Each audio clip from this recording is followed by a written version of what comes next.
On the second page where it talks about phase changes, this is more of the process that I was referring to. So if we talk about a chemical reaction or a physical process, typically this is kind of where my mind goes. So to change from one phase to another, a substance either has to gain or lose energy. So the difference between this and a normal chemical reaction is that there's not a new substance being formed here. This is the same substance going through these phase changes. This same kind of idea applies even during a chemical reaction, but I tend to talk about water in this case because that's what we're really familiar with. So to change from one phase to another, it either has to gain or lose energy. So again, every time we see that word energy, we should be kind of relating that to heat because that is the type of energy that we're talking about in this unit specifically. So if something gains energy,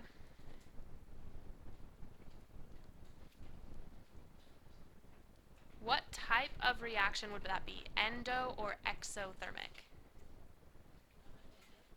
Endothermic. So I'm going to use blue to represent these. So endothermic. And the substance would feel what? Cold. Heat would be a reactant.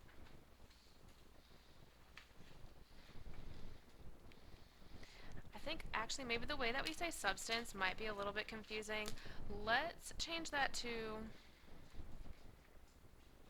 I kind of want to change it to environment. I should have maybe already changed it. So I started explaining these in my B-Day classes that way, and I think that it kind of hit home a little bit more. I'm looking for a better black pen. Oh well. So I'm going to change substance to environment. And the reason for that is because there's kind of two things going on. So something feeling hot or feeling cold depends on what exactly the thing is that you're talking about. So in each of those spots, I'm going to say environment. So the environment will feel cold.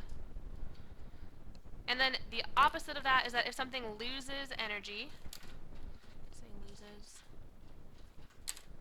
I would call that exothermic. And the environment would feel hot. And so heat would be a product here. So the reason I wanted to change that word to environment is because I think that it helps us to understand this a little bit better. So this phase change diagram is one of my favorite pictures to point to for you all. I have already put it in at least one set of y'all's notes, but students tend to forget these. So let's start with the basics. These are your states of matter, and then the arrows between them are the different phase changes or the process of going from one state to another. So what state of matter would we call this one? Solid. I'm going to label that as solid. And then I'm going to label this one as what? And then this one, gas. Something important to note, yes. Heat is a, well, it depends on which one. For the first one, reactant, second one, product. So in terms of solid, liquid, and gas, each of these particles, if you remember from, especially I think during gas laws is when we talked mostly about this, is the speed of the particles moving. When you are a gas, your particles are moving way faster than when you are a liquid or when you're a solid. When you're a solid, your particles are still moving, but your movement is more of like a vibration in place. A liquid, the particles can kind of glide past one another, they'll slide around, and in a gas, your particles are sporadic and very hard to predict. Based on their movements alone, which type of substance, a solid, a liquid, or a gas, or which phase, would tend to have the most energy? A gas. So a gas we're going to label with the most energy, so highest energy.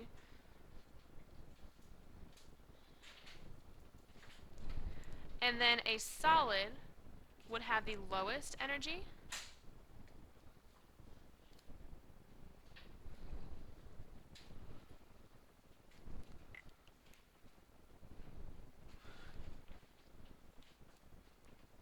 And then a liquid is just kind of medium. So I like to think about their energy so that you can put it in perspective of where heat is going to be. So, for example, if I want to turn a liquid into a gas, this thing that has a medium amount of energy into a thing that has a high amount of energy, in order to make that happen, I need to add energy into my liquid. So typically, when we're turning a liquid into a gas, we would call that process evaporation. But I can force that to happen if I add energy in terms of like boiling. Like I would heat it up and cause the liquid to turn into a gas, right? If I am putting heat into it, is that endothermic or exothermic? Endothermic. And so here's why students start to kind of flip-flop them, so you really have to think about where your heat is going. So a liquid plus energy or plus heat is going to be endothermic and turn into a gas. So this would be evaporating. And again, I'm writing it in blue so that it goes with endothermic. So that one I would put evaporating here.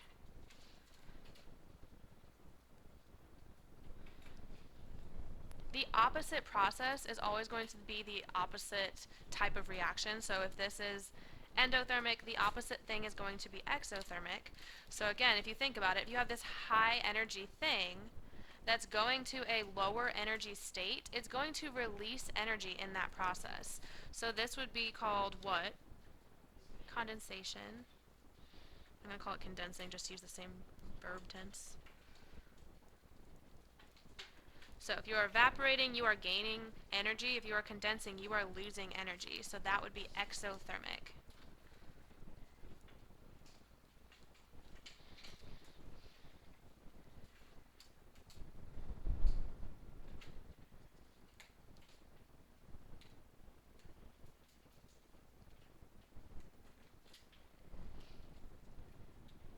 And then between a liquid and a solid, if I have a solid turning into a liquid, this is something with low energy gaining energy. So I need to put energy into it, which would make it what type of reaction? Endothermic. So what is a liquid turning or a solid turning into a liquid called? What's that process? Melting. So melting I'm going to put on the endothermic list. The opposite of melting would be freezing. And that is exothermic, because if you are freezing, you take a liquid and remove the heat from it, so heat is being released. So freezing is exothermic. And then these are the two that students always seem to forget about because we don't see them that often. I have definitely taught them to you, so if you remember, good. Do you remember either one of them? Oh, okay, that was good. Sublimation is what? A solid to a gas. So sublimation is basically the equivalent of melting. It's what dry ice does. Instead of melting, dry ice, which is solid carbon dioxide, will go through sublimation, it sublimates, and turns directly into a gas instead of turning into a liquid like how normal ice melts. So sublimation is solid to a gas.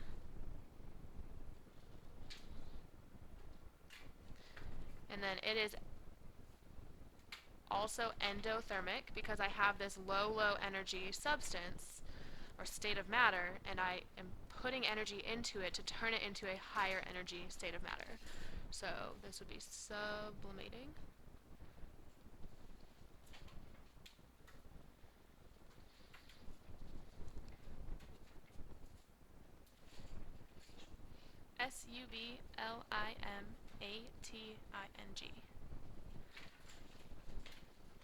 To be honest, I'm not sure I've ever actually heard that word. And then the last one I want you to see is from a gas to a solid. What was that called? Perfect. Deposition. So this is depositing. So don't let the red and blue confuse you. I used them to be consistent with endo and exothermic, but it's really hard for students when they see freezing being exothermic, but that is correct. Same thing with each of these.